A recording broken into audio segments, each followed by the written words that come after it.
What the hell are you doing? Take that uniform off right now.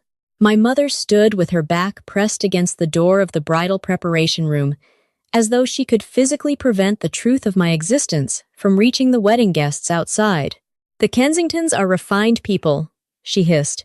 Those people out there aren't like us. You do not have the right to humiliate this family or turn your brother's wedding into a circus act. The military is an embarrassment.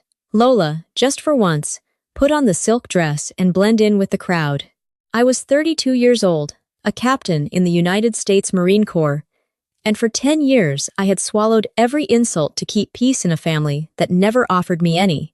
Standing in that narrow room, watching my own mother look at my uniform as though it were something filthy, I finally understood that keeping the peace had never protected me. It had only made it easier for them to erase me. She had no idea who was sitting inside that banquet hall. Honestly, neither did I. What happened when I finally walked through those doors would stay with me for the rest of my life. 2 days before the wedding, the first seed of the confrontation was planted in my childhood bedroom. The room smelled like cheap carnation spray, a synthetic floral scent meant to cover the stale air of a space that had barely been used in years. I stood near the window with my posture rigid, watching dust drift through the dull afternoon light. Evelyn walked in without knocking. I had stopped calling her mom in my own head a long time ago. She did not look directly at me. Her gaze moved across the peeling wallpaper, the dusty baseboards, and the faded furniture, settling everywhere except my face. Draped over her forearm was a navy blue silk dress. It was expensive, sleek, and lifeless.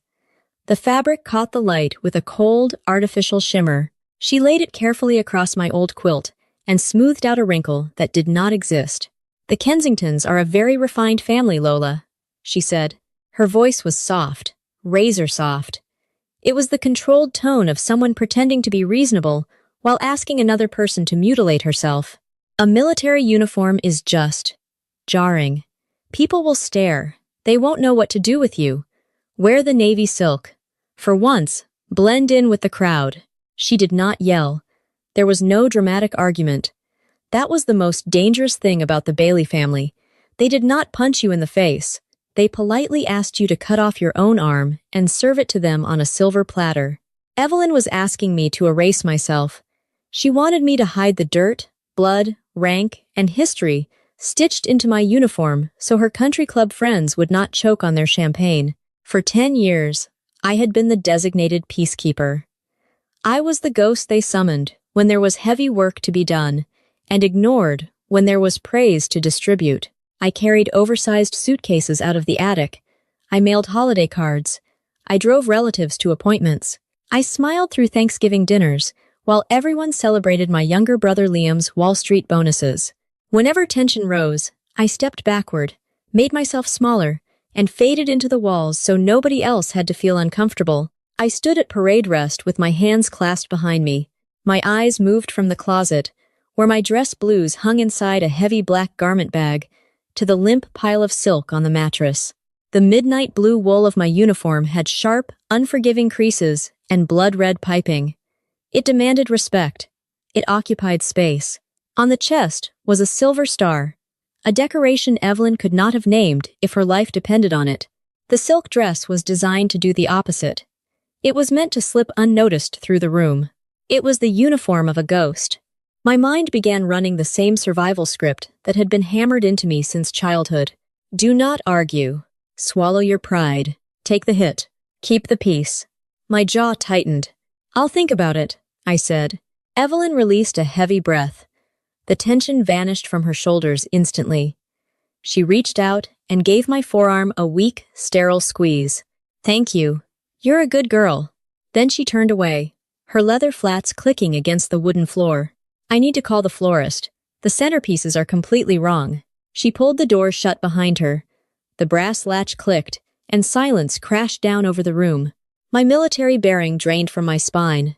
I lowered myself to the floor and slid my back against the door until my boots rested on the hardwood. I pulled my knees to my chest and rested my elbows on them. My hand reached instinctively toward the uniform jacket hanging over the back of a desk chair. Inside its breast pocket, my fingers found a piece of metal. It was rough, cold, and worn smooth around the edges. A United States Marine Corps Challenge coin. It had belonged to Corporal Tommy Hayes, a 19-year-old Marine from a dirt road town in Ohio who had been too young to legally buy a beer. I remembered the exact weight of that coin when he pressed it into my palm on a scorching airstrip in the Middle East. His face had been streaked with dust and grease, and his grin showed the gap between his front teeth. For 6 years, the jagged edge of that brass coin had been my anchor. On nights when the walls closed in, when I woke in a cold sweat, smelling burning diesel and hot copper, I held it until the memories released their grip. Evelyn had no idea what she was asking. When she pushed that slick silk dress toward me, she was wiping her designer shoes on Tommy's blood. She was looking at the most violent 90 seconds of my life and dismissing them as a social inconvenience. She was calling the sacrifice of my unit a circus act. I closed my fist around the coin and squeezed. The ridges dug into the flesh of my palm, leaving angry red dents. The pain grounded me. I focused on the bite of metal until it pushed the carnation smell and the ringing in my ears to the edges of my mind. I could not wear the silk. As that realization settled inside my chest, I heard a low voice through the door. "Done yet, Evelyn?" My father, Tom Bailey, stood in the hallway. I could hear him shifting his weight, his loafers scuffing against the floorboards. He sounded eager to retreat before any conflict reached him. "Let's go downstairs," he muttered. "Just leave her be." That thick, spineless tone cut deeper than Evelyn's cruelty. Evelyn fired the bullets, but Tom handed her the gun and covered his eyes. His passive complicity had always hurt more than her open hostility. My fingers froze around the coin. The sound of his voice acted like a tripwire, and my mind snapped backward. The bedroom disappeared. The silk dress vanished. I was pulled into a memory of a rattling metal vent, and the first moment I truly understood what my parents thought of me. To understand the weight of that silk dress, you have to understand the decade of dirt they had shoveled over my name. I was 18 when I stood in front of a cracked bathroom mirror and cut off my shoulder-length hair with a pair of kitchen scissors. The edges came out jagged, but I did not care. I needed it gone. I packed 3 pairs of jeans and several plain t-shirts into a faded green canvas duffel bag. The zipper caught on the lining, and I forced it shut. That morning, I stood behind the cheap vinyl blinds in our living room. Dew covered the grass outside. Through a cracked window, I heard Evelyn talking to Mrs. Gable over the rotting fence between our yards. "Oh, Lola?" Evelyn said in her sugary suburban voice. "She's taking some time to figure herself out. You know how teenagers are. She needs to get away for a while." I gripped the canvas strap of my bag until my knuckles whitened. Marine Corps. 2 simple words. She could not bring herself to say them. In her world of golf handicaps, charity lunches, and luxury cars, enlisting in the military was not honorable. It was a failure. It was the shameful choice of a girl who had not gone to an Ivy League school. She treated my oath like a disease that needed to be hidden from the neighbors. I opened the front door and walked down the concrete driveway. My new boots scraped against the pavement. I did not look back. No one waited on the porch to hug me goodbye. There was only the hollow slam of the screen door closing behind me. 4 years later, I was 22, and standing inside a gymnasium that smelled like floor wax and nervous sweat. It was commissioning day, the day I officially became a Marine Corps officer. The room was crowded with cheering families. Fathers slapped their sons on the back. Mothers cried as they pinned gold bars onto their daughters' uniforms. Cameras flashed. People shouted names from the bleachers. I stood at the edge of the crowd with my spine straight and my shoulders squared. My eyes remained fixed on 3 beige folding chairs in the back row. All 3 were empty. I pulled my phone from my pocket. One new message waited on the screen. Charity luncheon ran late. Dad had to drive Liam up for his college tour. Do your best. There was no phone call and no apology. Just a dry text placed between automated notifications. I stared until the words blurred. Then I bit the inside of my lower lip. I kept biting until the skin broke and the metallic taste of blood filled my mouth. I swallowed it. I swallowed the humiliation with it. Then I put the phone away, squared my shoulders, and learned how to clap for myself. If I did not celebrate my own achievements, Nobody in my family would. Liam had already claimed all the available applause. He was the golden child, the Bailey family's solid gold investment. While I crawled through mud trenches and slept in the dirt, Liam earned a finance degree. He went straight to Wall Street, where every bonus became another family holiday. I remembered the Thanksgiving when he brought home his first Rolex. He removed the heavy steel watch and placed it on the dining table beside the roasted turkey. Evelyn gasped. Then she began to cry. Real tears. She lifted the watch and stroked its glass face as though she were holding a sacred relic. A year later, I came home on leave with my first commendation medal. I did not want a celebration. I only wanted my parents to see it. I handed Evelyn the velvet-lined box. She did not open it. She looked at the casing, frowned, and carried it to the kitchen counter. It'll only collect dust on the shelf, she said. Then she opened the junk drawer, the one filled with expired coupons, dead batteries, and overdue bills. She shoved my medal to the back and slammed the drawer closed with her hip. But the deepest wound did not come from a drawer. It came through a heating vent. I was 24 and home for a mandatory 72-hour leave. Exhausted, I lay face down on the scratchy carpet of my childhood bedroom. My cheek rested near the metal HVAC vent, connected directly to the kitchen below. The fan was off, so the duct carried every sound clearly. It's a complete embarrassment, Tom, Evelyn said. I can't even talk about her at the club. The military was a reckless, stupid mistake. She threw her life away. I stopped breathing. The carpet fibers pressed into my cheek. I waited for my father to defend me. I imagined him slamming his hand onto the granite counter and telling her to stop. I needed him to be a father, or at least a decent man. For one moment, a chair scraped across the kitchen tile. Then he cleared his throat. Pass the salt, he said. That was all. 3 words. Pass the salt. He traded my dignity for a quiet dinner. Years later, sitting on the floor with the challenge coin in my hand, I could still hear that vent rattling. I could still hear my father choosing comfort over me. 3 sharp knocks struck the door. I blinked, and the present rushed back into my lungs. Lola, open up, Liam called from the hallway. We need to talk about your outfit. I stood and unbolted the door. Liam was checking his reflection in the glass, covering a framed landscape painting.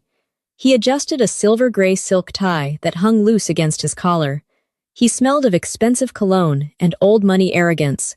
His eyes traveled over my clothes and stopped at my standard-issue boots. His upper lip curled. You know the Kensingtons are pretty stylish, he said. I don't want your outfit becoming a whole thing tomorrow. Keep a low profile. Just be normal for one day. For me. I looked at my little brother, the golden boy with soft hands, who had never taken a swing at anything harder than a golf ball. The last bit of hope I held for him evaporated. Do you have any idea what I actually do? I asked.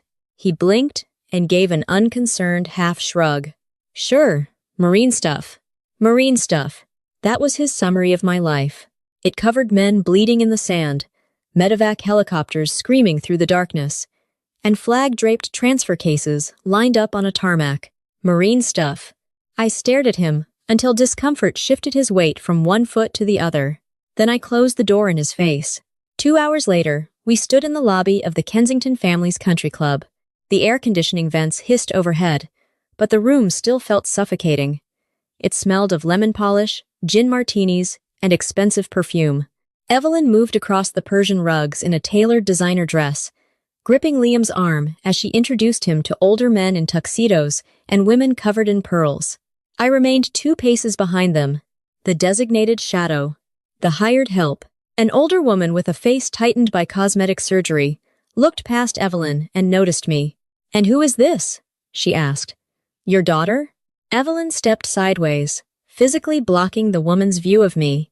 Oh, that's Lola, she laughed. She's resting right now, taking a break between jobs. She hasn't quite found her direction yet. Under the edge of a cocktail table, Evelyn's hand shot backward. Her fingernails dug into the flesh above my ribs and twisted. Keep your mouth shut.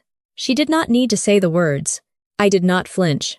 I stared at the condensation, sliding down the woman's glass, and felt a bruise forming under my shirt. The family luncheon became a master class in psychological butchery. We were seated around a long oval table, overlooking the 18th hole. Crystal glasses clinked whenever waiters in white vests refilled them. Each sound felt like a small ice pick tapping against my skull. I was placed near the far end, close to the kitchen doors. A plate of raw oysters sat in front of me. The smell of salt water and iron reached the back of my throat. Gray flesh floated in cloudy liquid, and my stomach turned. I pushed the plate away. Aunt Brenda sat across from me, chewing loudly on vinaigrette-soaked arugula.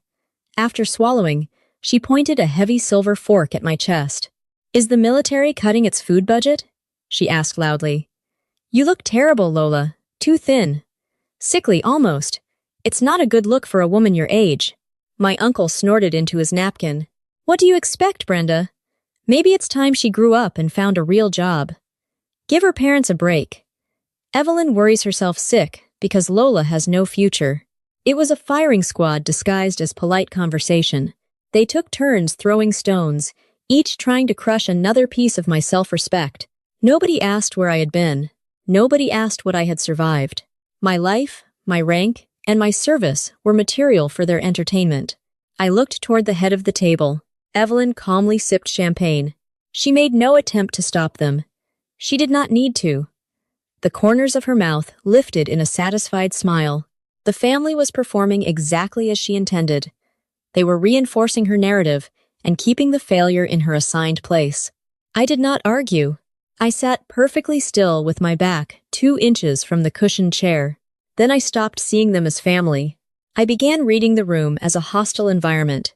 I noticed the smug rise and fall of my uncle's chest, the theatrical concern on Brenda's forehead, and the steady tapping of Liam's thumb against his phone. Then my eyes reached Aunt Clara. She sat near the corner of the table and had not touched her food. Her hands were hidden beneath the white tablecloth. From my angle, I could see them. She was twisting a linen napkin so tightly that her knuckles had turned white. Her fingers trembled. Clara looked up and met my eyes. There was no mockery in her face, no false sympathy, only quiet, burning disgust.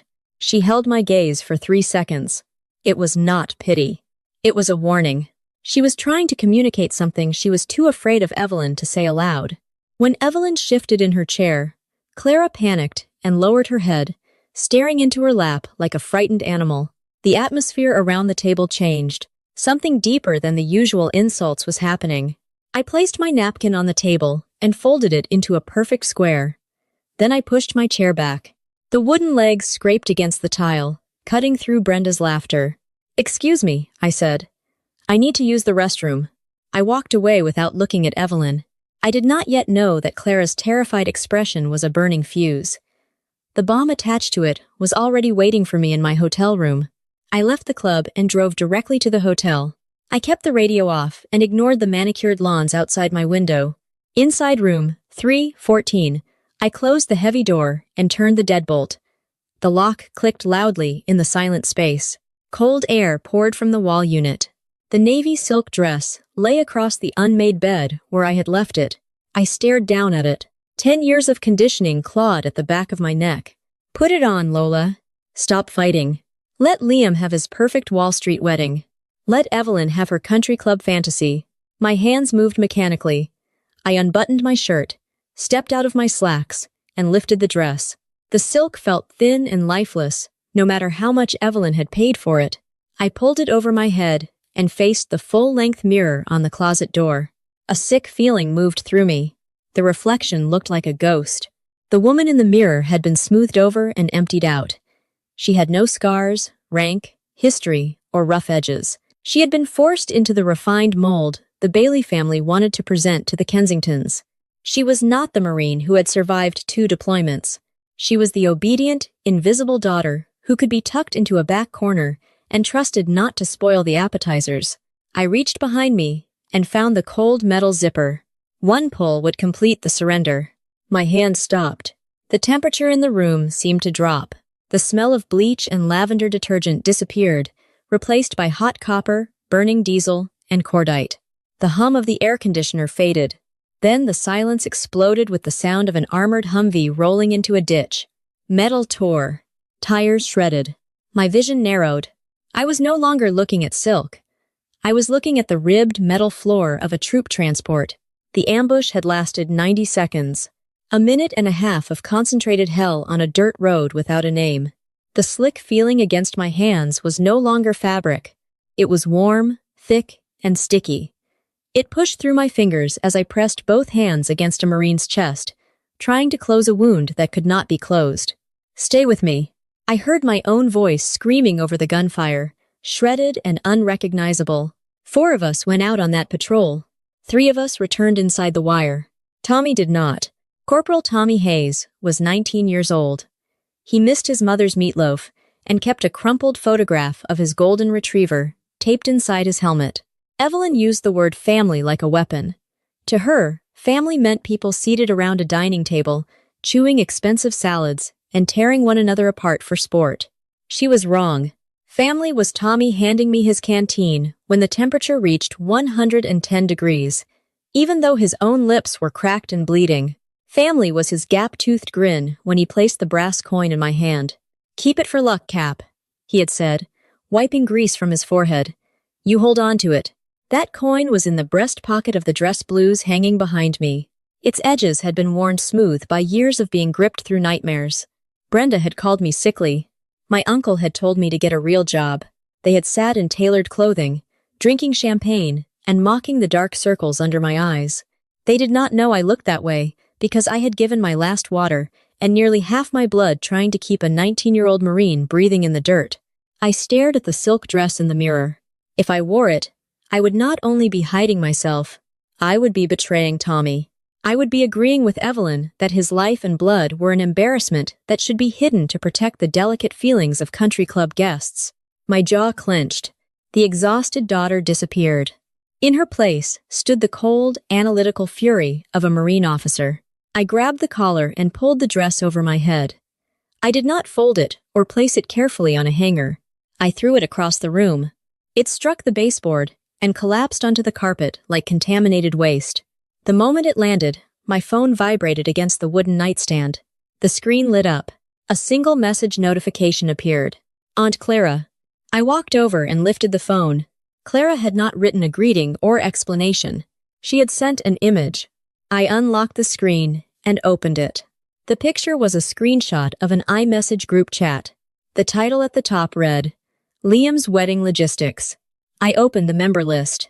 Evelyn, Tom, Liam, Aunt Brenda, Uncle Dave, every person who had sat around the oval table, drinking champagne and dismantling me for entertainment. Only one person was missing. Me. They had created a private channel to manage my existence.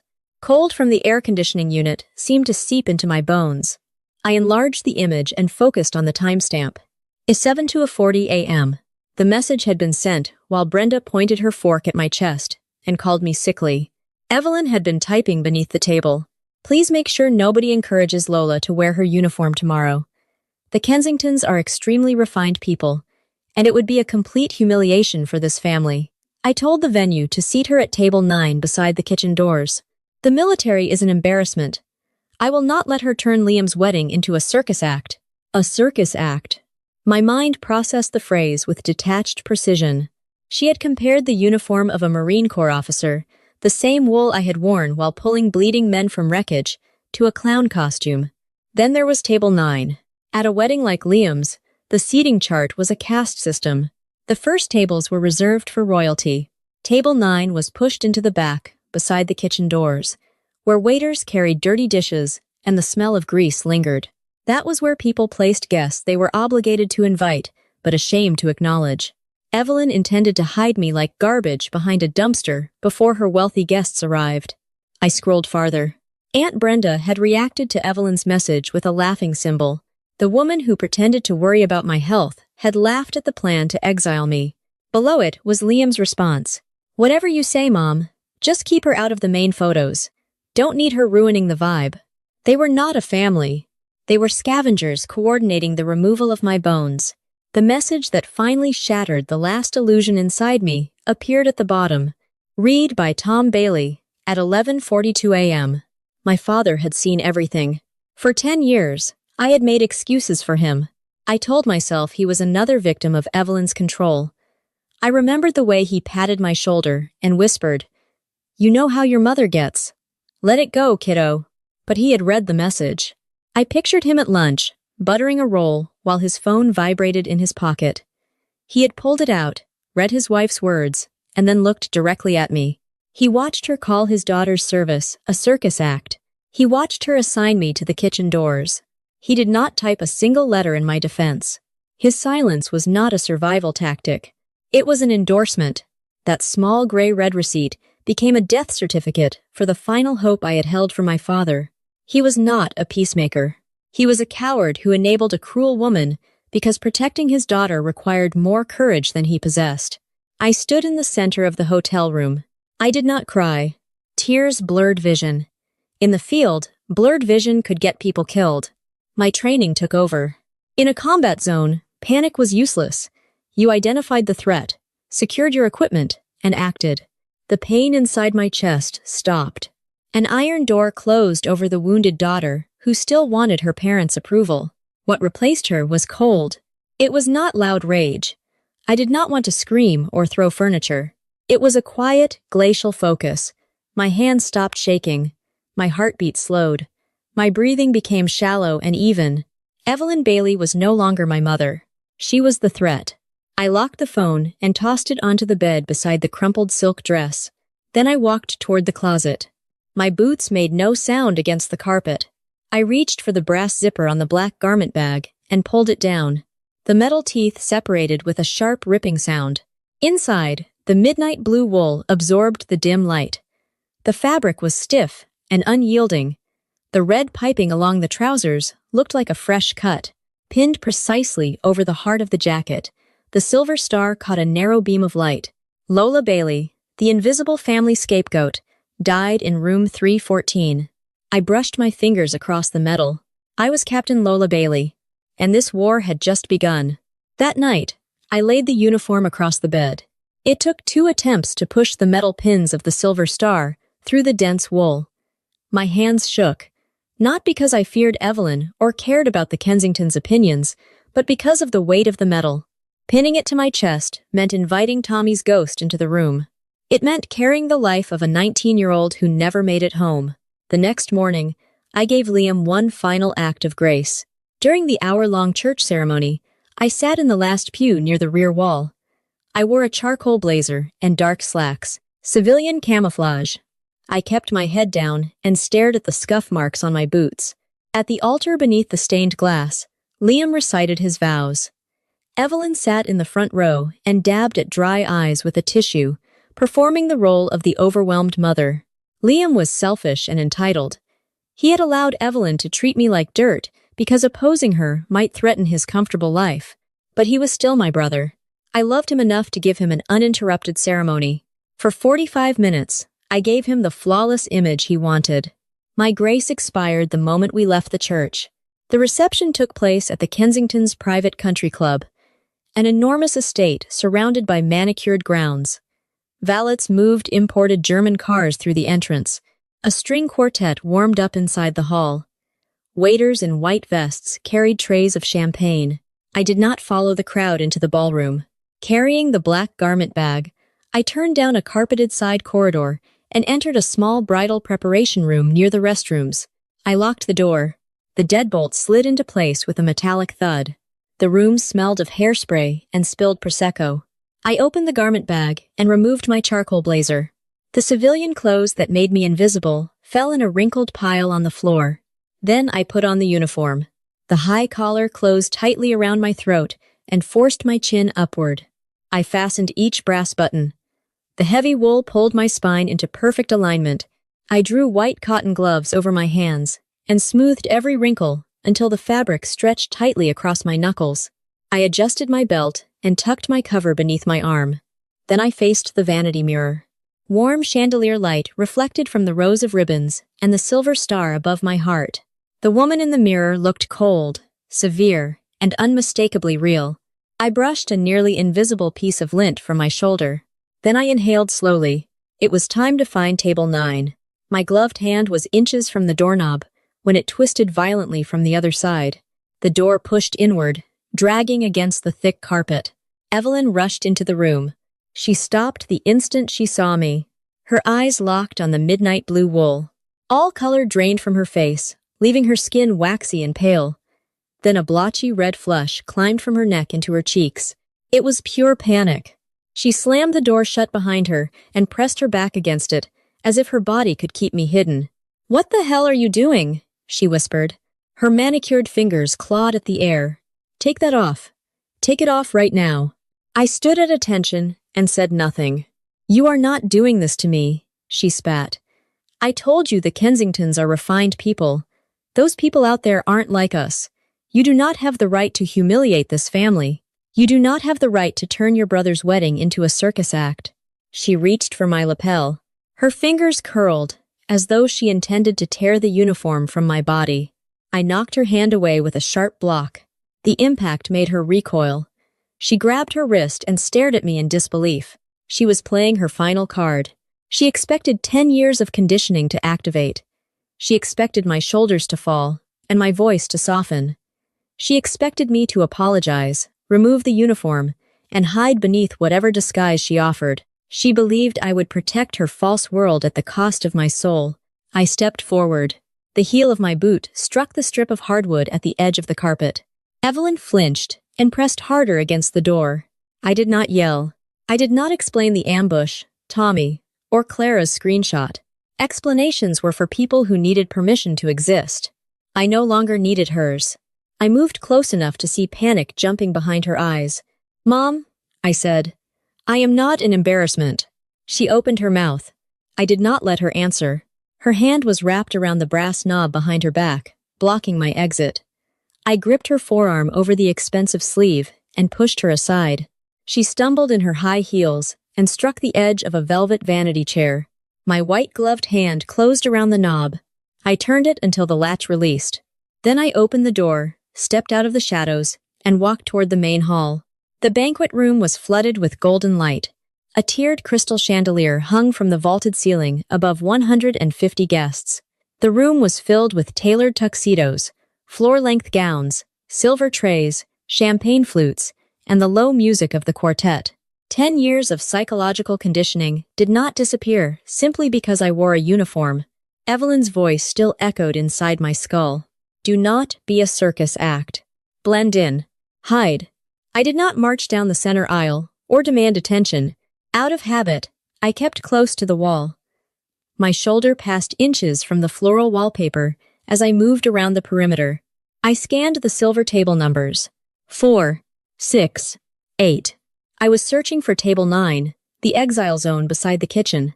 Part of me still wanted to sit down quietly, disappear, and let Liam enjoy the perfect wedding he had demanded. It was a pitiful instinct. A combat captain was still trying to fold herself into a closet, but Marine Corps dress blues were not designed to disappear.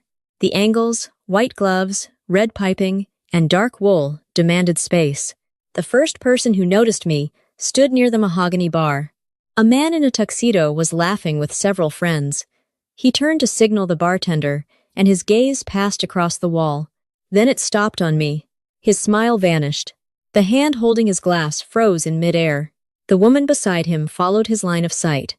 Her eyes widened and dropped to the ribbons and metal on my chest.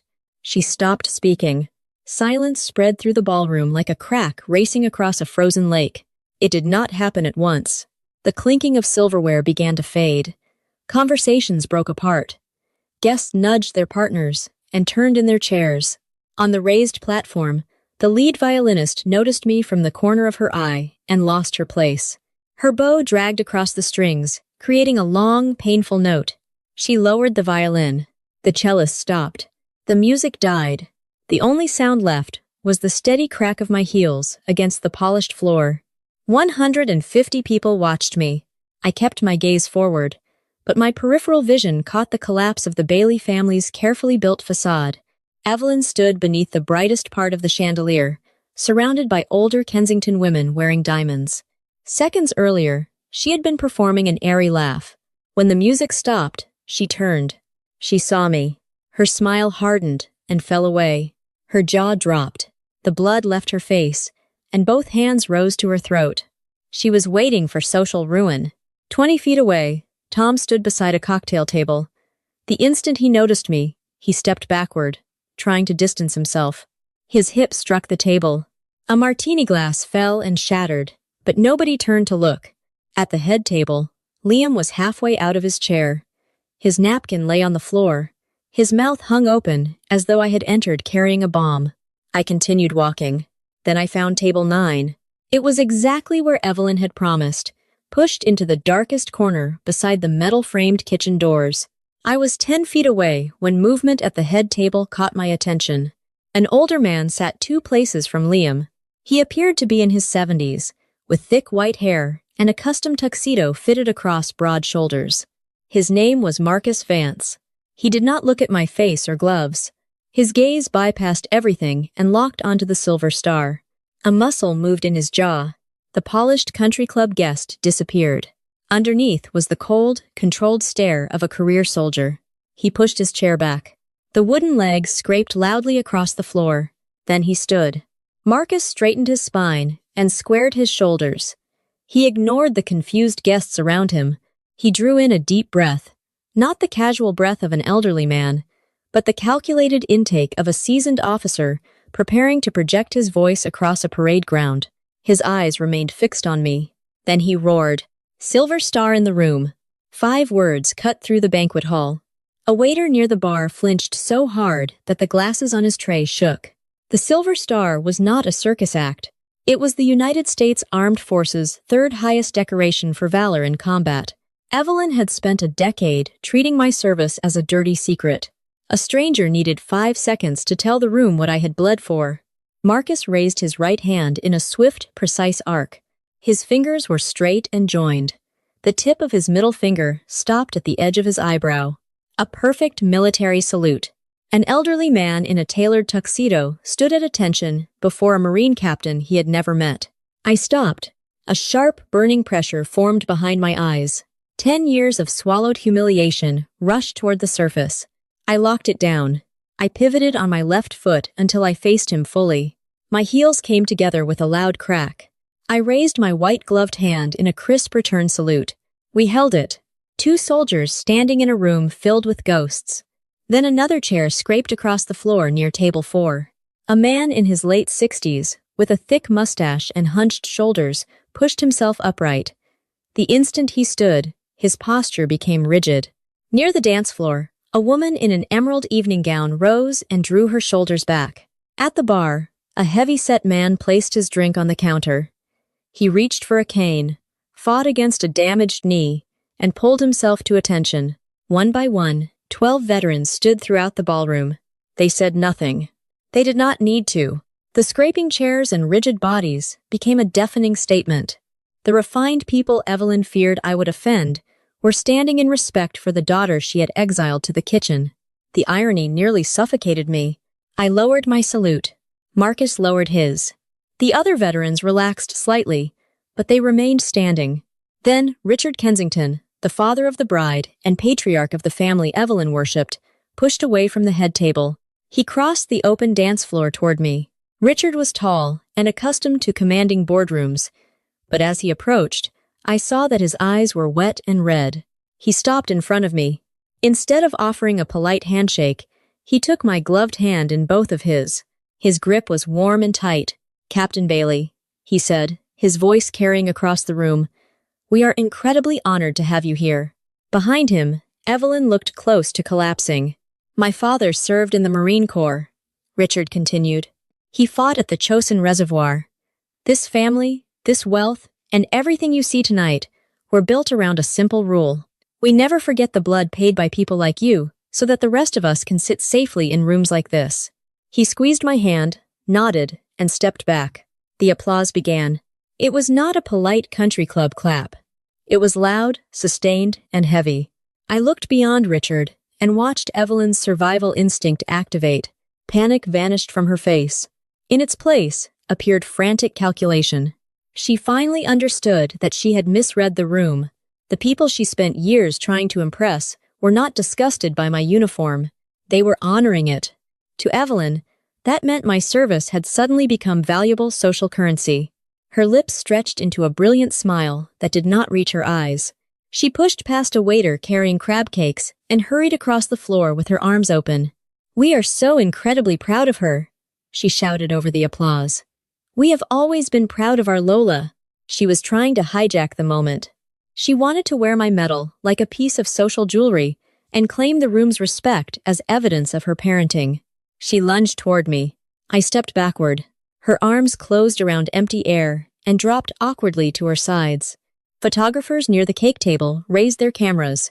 From 2 feet away, I saw venom behind Evelyn's smile. She leaned close to my ear. "Do not embarrass me in front of these people," she whispered.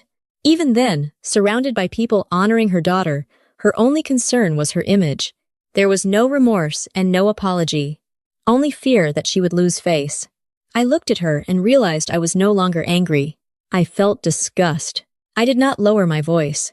I spoke loudly enough for Richard, Marcus, and the first several tables to hear. "You called this uniform a circus act." Evelyn froze. The color drained from her skin. "You put me at table 9, I continued, beside the kitchen doors. You wrote it in a group chat at 11:40 yesterday morning because you didn't want anybody looking at the family embarrassment."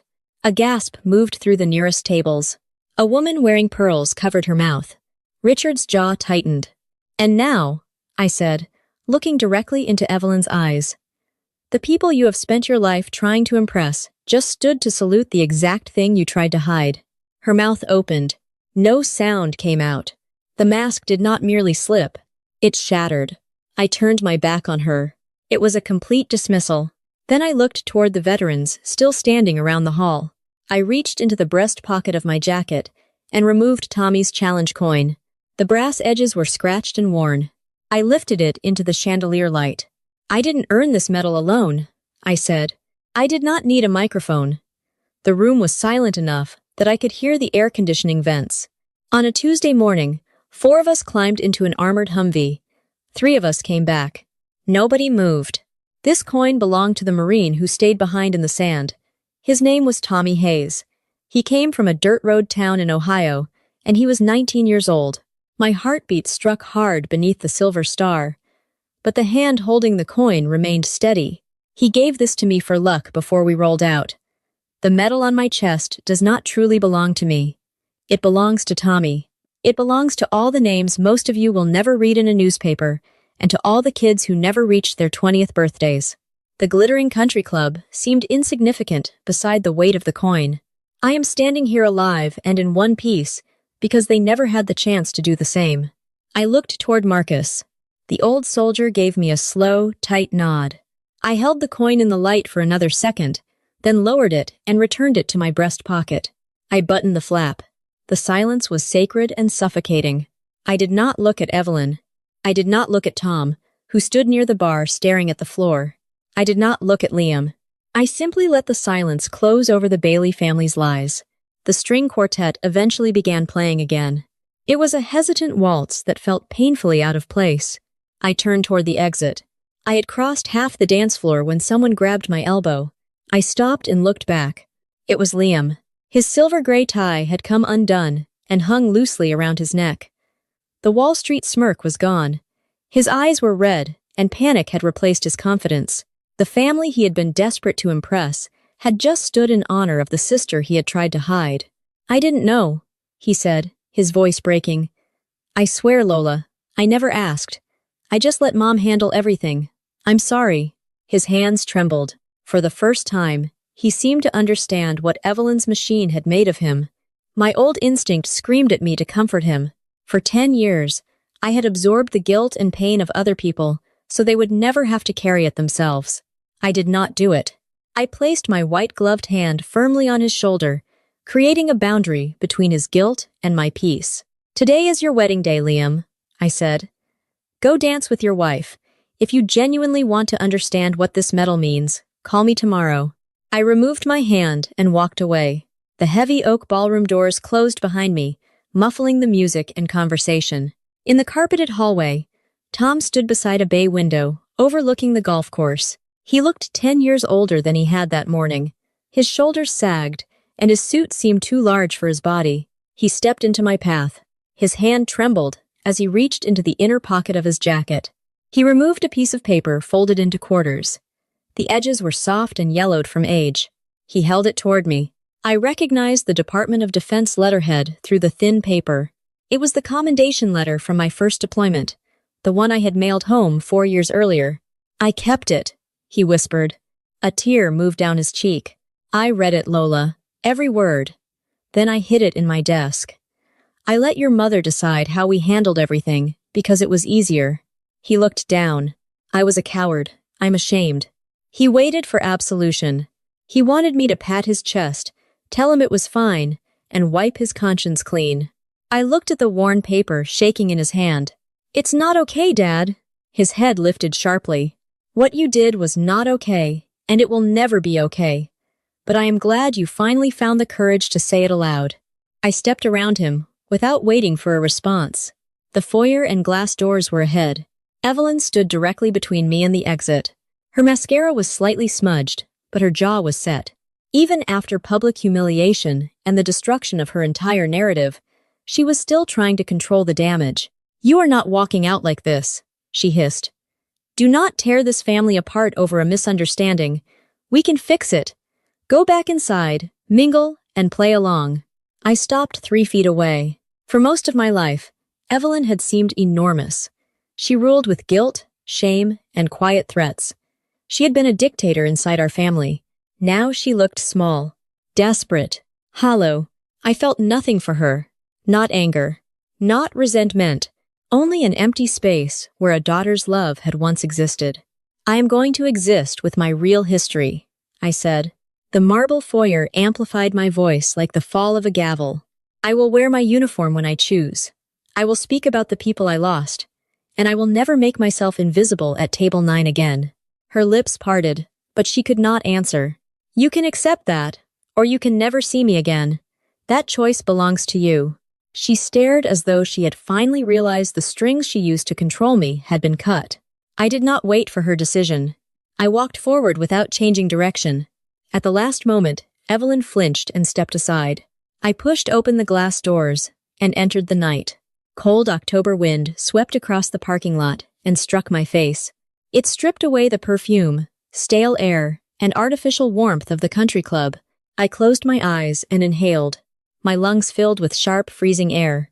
The iron knot I had carried in my stomach for 10 years finally began to loosen. For the first time since I was a teenager, the air I breathed belonged completely to me. I reached into my trouser pocket beneath the heavy jacket. My fingers touched a thick business card. Richard Kensington had quietly handed it to me before I left the ballroom. Call my office Monday, he had said. I sit on the board of a veterans foundation. We need voices like yours. I walked toward my truck as gravel crunched beneath my boots. That night, I lost the illusion of a family that had been rotting for years. But I kept my soul. I finally understood that blood did not give anyone the right to demand my disappearance. My history, scars, service, and truth were not shameful burdens. They were armor.